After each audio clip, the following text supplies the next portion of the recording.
नमस्कार। पेश है भारत की 25 सुपरफास्ट सुर्खियां। हमारा वादा है सिर्फ 5 मिनट में आपको मिलेंगी दिन की सारी बड़ी खबरें।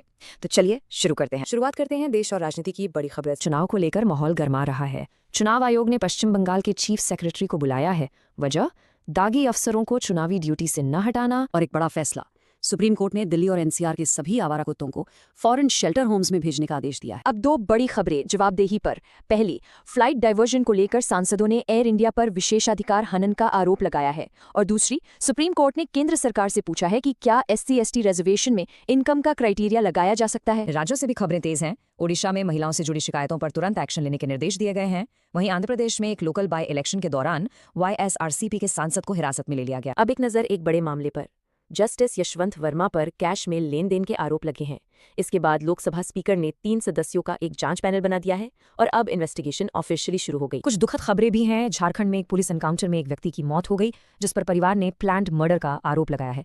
जम्मू कश्मीर के डोडा में एक्सीडेंटल फायरिंग में एक सैनिक की जान चली गई और त्रिपुरा के विधानसभा अध्यक्ष को ब्रेन हेमरेज हुआ है। उनका इलाज बेंगलुरु में चल रहा है। चलिए अब रुख करते हैं इकोनॉमी और बिजनेस की दुनिया की तरफ। इकोनॉमी के लिए एक बहुत अच्छी खबर आई है। भारत की रिटेल इन्फ्लेशन यानी खुदरा महंगाई दर में बड़ी गिरावट आई है और यह आंकड़ा है 1.55%। पता है सबसे दिलचस्प बात क्या है? ये जून 2017 के बाद का सबसे निचला स्तर है। वाकई एक बड़ी राहत है ये। अगर टैक्स के आंकड़ों को देखें तो नेट डायरेक्ट टैक्स कलेक्शन में लगभग 2% की गिरावट है, लेकिन रिफंड 10% तक बढ़ गया है। फिर भी फाइनेंशियल ईयर 26 के लिए 25.2 ट्रिलियन रुपए का अनुमान अभी भी मजबूत दिख रहा है। मार्केट पर एक फटाफट नजर। पावर ग्रिड कॉर्प के शेयर्स में थोड़ी गिरावट देखी गई, जबकि भारतीय रुपया महंगाई के आंकड़ों के इंतजार में स्थिर बना रहा। अब आगे बढ़ते हैं और देखते हैं इंटरनेशनल और स्पोर्ट्स की दुनिया में क्या चल रहा है। भारत चीन रिश्तों में एक बड़ा पॉजिटिव डेवलपमेंट हुआ है। जहां पहले दोनों देशों के बीच डायरेक्ट फ्लाइट्स बंद थी, वहीं अब अगले महीने से ये फिर से शुरू होने जा रही हैं। ये एक बहुत बड़ा कदम है। और क्या ये रिश्तों में सुधार का एक और संकेत है?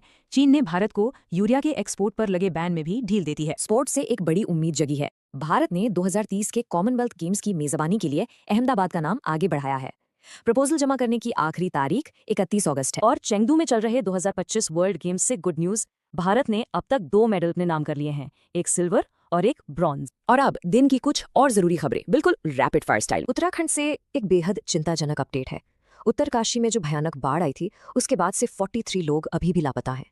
रेस्क्यू ऑपरेशन पूरी तेजी से चल रहा है। अब दो बिल्कुल अलग खबरें। 15 अगस्त को भारत अपनी आज़ादी की 79वीं सालगिरह मनाएगा। एक मज़ेदार फैक्ट ये है कि ये तारीख लॉर्ड माउंटेनबेटन ने वर्ल्ड वॉर 2 के अंत से जोड़ी थी। और दूसरी तरफ देश की सबसे लंबी mini Vande Bharat train Nagpur Pune express ने अपना सफर